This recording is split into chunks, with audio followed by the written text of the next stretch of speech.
দেখছো, তোমার মায়ের সন্তান তুমি, অন্যায় করছো বলছে ঘরে জায়গা দিবে না, 2টা শলা দিয়ে বাড়িও দিছে, কিন্তু আবার মাই রান্না করে খাওয়াইছে, আবার মাই ওই মায়ের দাগের মধ্যে মাই তেল মালিশ করে দিছে।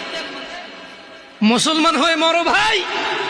এই যে আগুনে জ্বলে যদি পুড়ে আল্লাহ ছাই করে দেয়, ওটাকে আল্লাহ আবার জীবনের নদীতে ধুয়ে পবিত্র করে জান্নাতে ঢুকাই দেবে।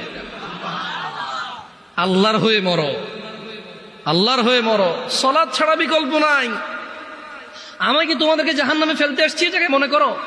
আমার নিজের গ্যারান্টি আছে, আল্লাহ আমাকে আশ্রয় দিক। আমি আল্লাহর কাছে দোয়া করি, আল্লাহ আমাকে ও তোমাদেরকে ক্ষমা করে দিক।